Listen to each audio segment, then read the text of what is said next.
Hi, and welcome to this bonus Q&A episode of The X-Files with me, Christiane Amanpour, and Jamie Rubin. We are in New York because it's the UNGA, the annual summit of the United Nations, and it's the 80th year of the UN. This is where we answer all your questions. Thank you for being here, and we're looking forward to taking your questions. We have a special first question. We do. And don't forget, you can always find us on social media. Our handle is at amanpourpod, or email us. We're at amanpourpod@global.com.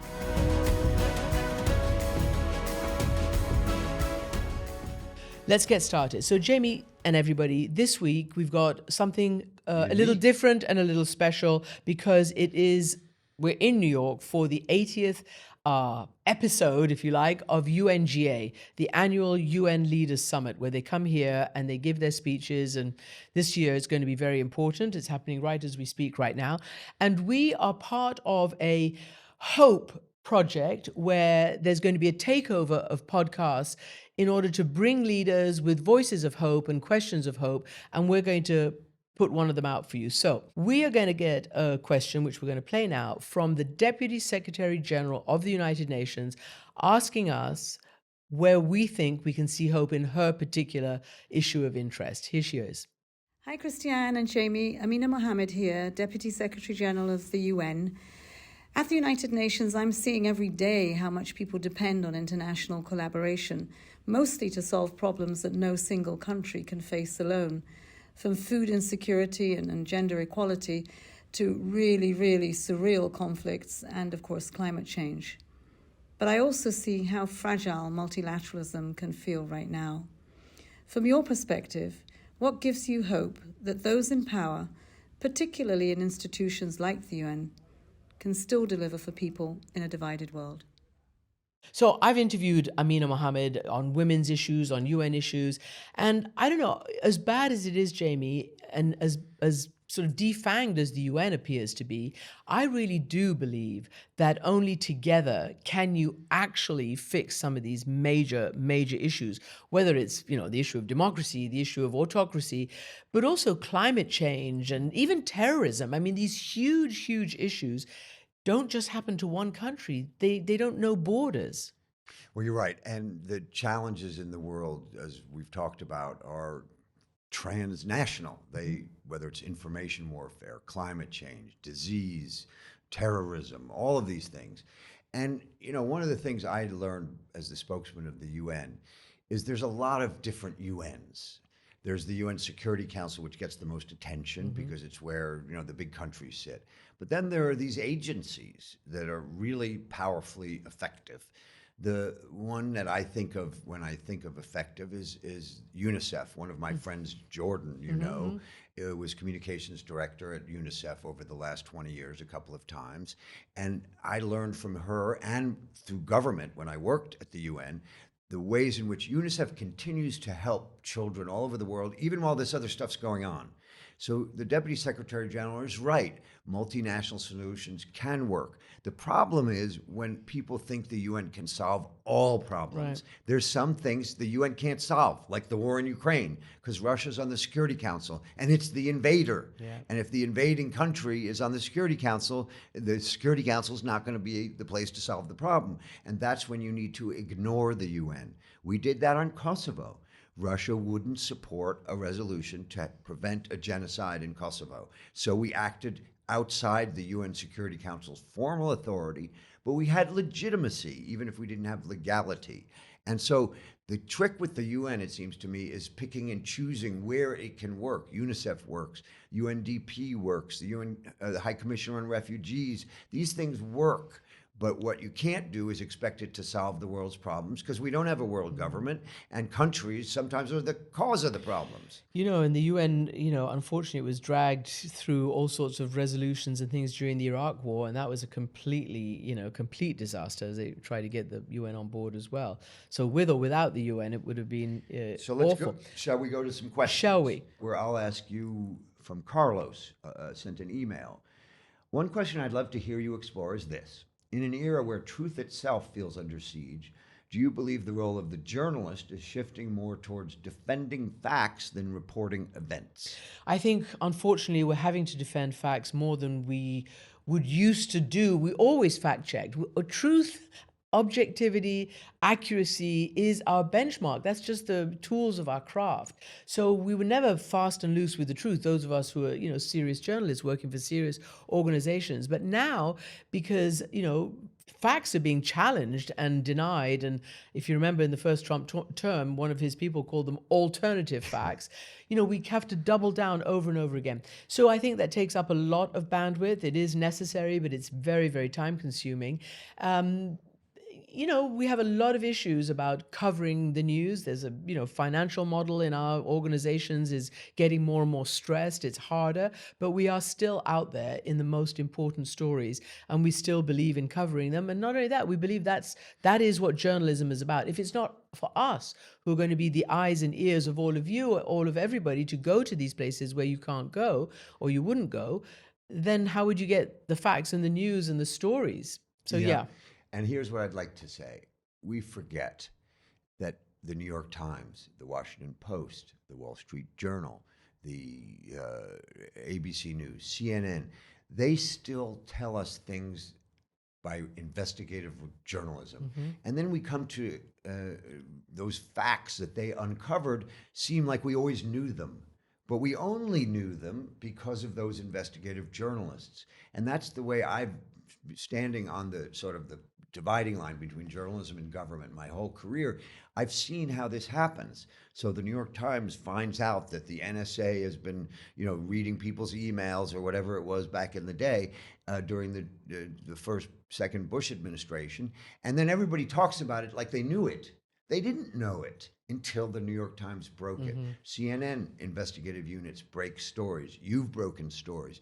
And so I think people forget that while we're arguing over the politics of facts and, this crazy idea of Trump folks that they can dictate what's true and what's not true, meanwhile, the journalists do their work and we come to expect it. And most of what we read on every single, whether it's social media or television or newspapers, started from some investigative journalist finding something out. So, to that point, the Pentagon said Friday, and I'm quoting here, it would impose new restrictions on reporters covering the Department of Defense, requiring them to pledge not to gather or use any information that had not been formally authorized for release or risk losing their credentials to cover the military. I mean, laughable.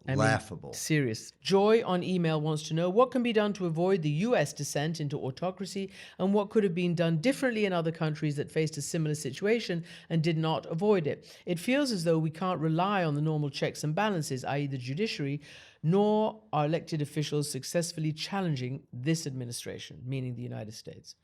Well, this is a tough question Joy has asked. And let me start.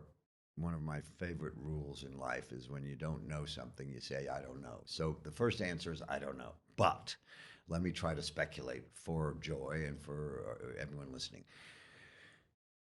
Our system isn't working very well right now. Fear has taken over leaders of our corporations, especially the ones that run media organizations like ABC News and NBC and CBS. They're afraid. And when you're afraid, you do things that you're going to be ashamed of. And I think there are things that have gone on with these comedians and others that people, when they leave, they've got jobs, they're going to be ashamed of themselves.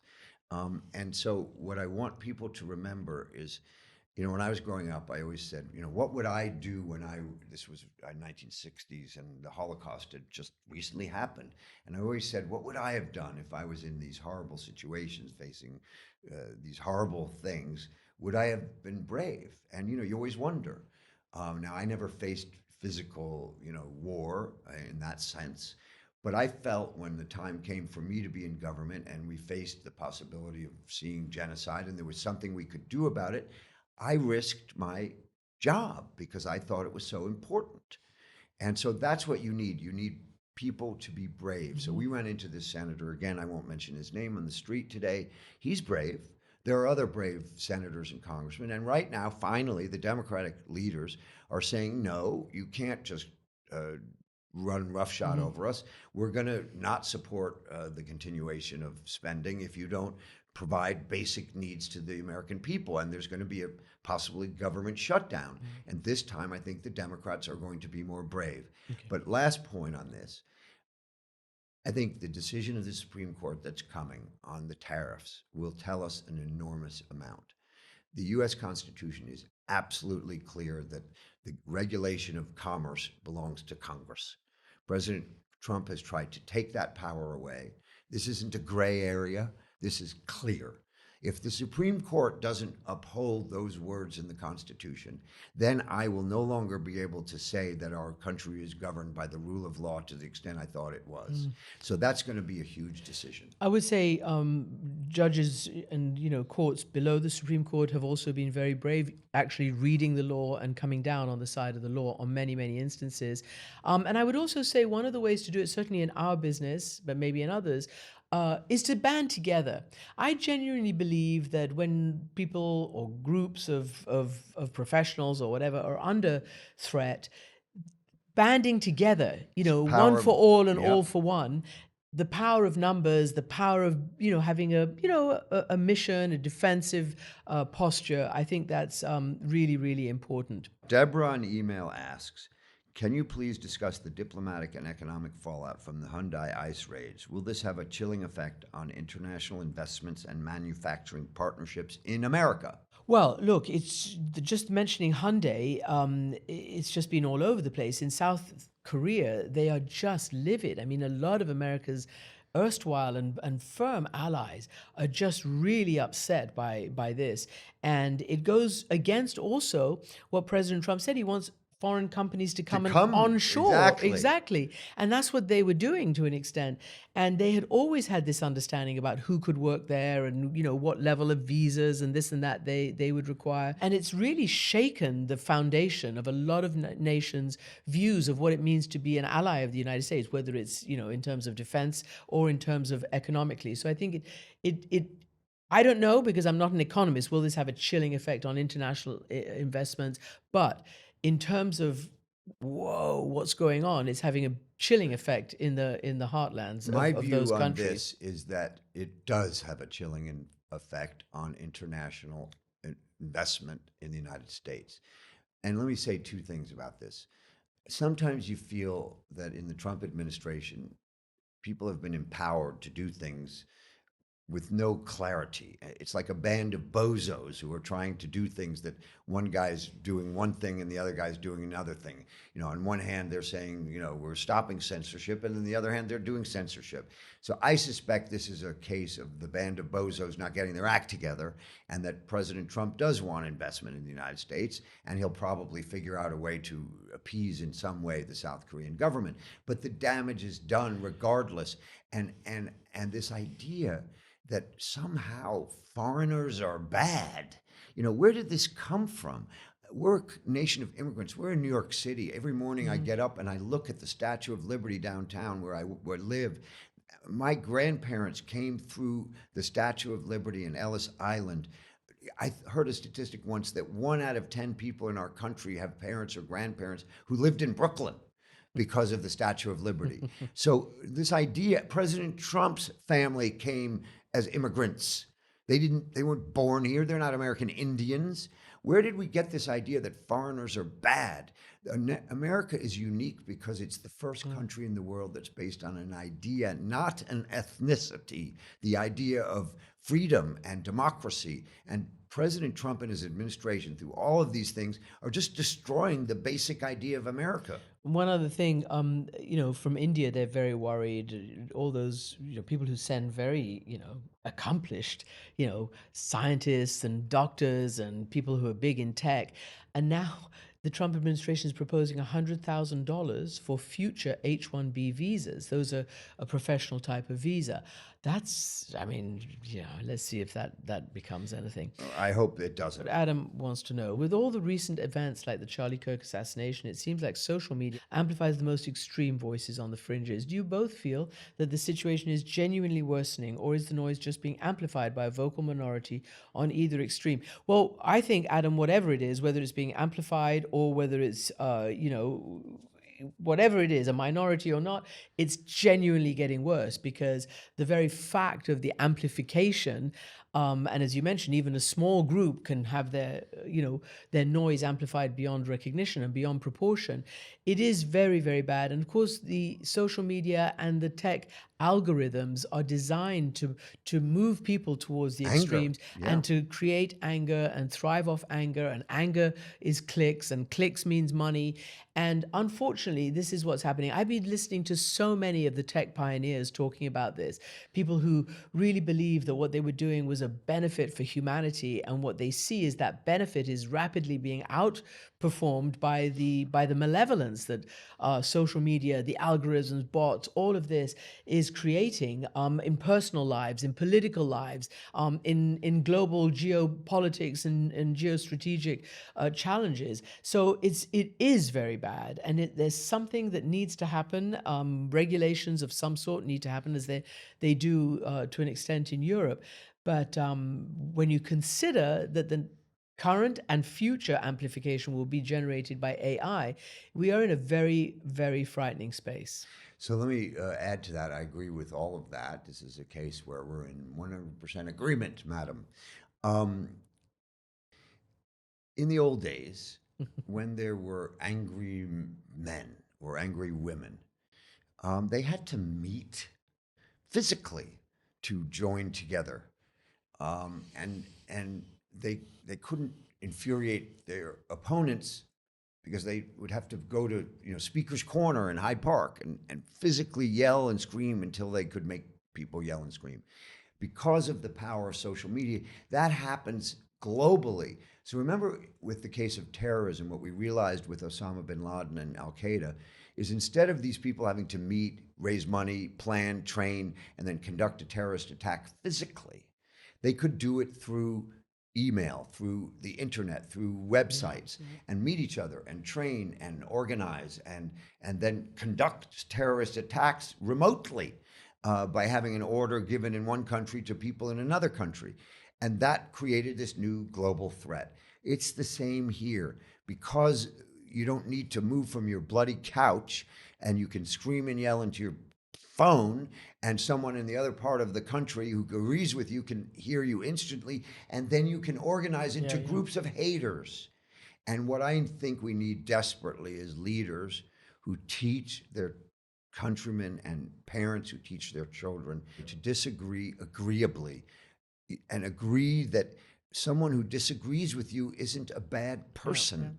And this was something John McCain really distinguished himself when he was running for president, and someone started saying something horrible about Obama, personal, and McCain stopped him and said, no, I don't agree with Obama, but he's a patriot and a good man.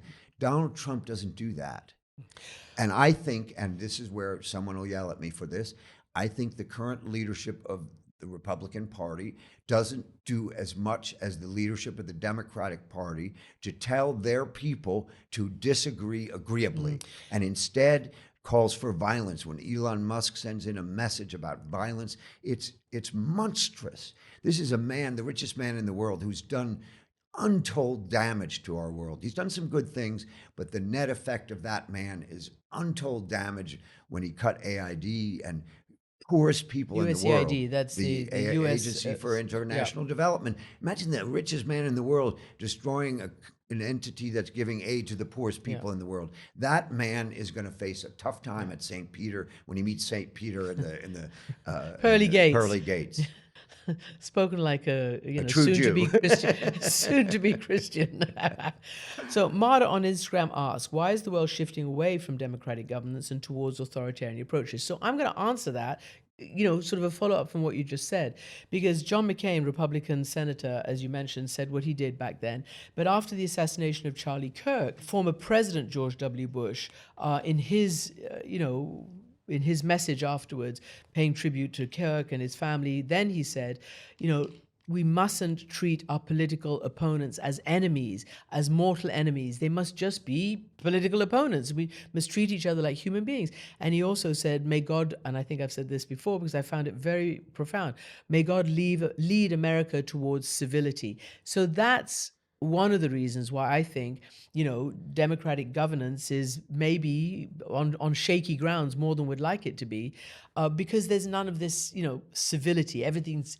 We're fighting from within, including from without. I have a good way since this was the last question, you'll get a kick out of this. So remember, one of our great vacations together was to the country of Costa Rica. I do remember. And it was a terrific vacation. I think we were moving back to America from London.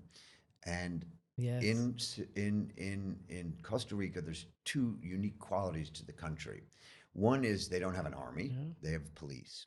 But the other thing we were told then is that when you're graduating the equivalent of high school, you have to get a certificate or pass a test in civility, not civics, not the way government works, but civility, how to be civil to one another. Yeah. And it's probably one of the reasons why the people in Costa Rica are uniquely civil to each other and makes it a wonderful country. And so let's promote the idea of civility, promote the idea of Costa Rica promoting civility, and civilly disagree with each other if we disagree. Indeed. On that note, Jamie, we've wrapped up on a very up note. That's good. So thanks, everybody, for listening to the Q&A episode of The X-Files with me, Christiane Amanpour, and Jamie Rubin. Goodbye from New York. And remember, of course, haven't finished the housekeeping. If you do have a question, just send it in by any method, whatever you want to know. You can find us on all major social media platforms. Our handle is @AmanpourPod, email at amanpourpod@global.com. Our next episode is out on Tuesday, wherever you get your podcasts. Remember, you can listen for free on Global Player. You can download it from the App Store or go to globalplayer.com. Or you can watch our main episodes and our Q&A episodes now on YouTube. Just search Christiane Amanpour Presents and subscribe to our YouTube channel. Thank you and goodbye from New York. Goodbye from New York again.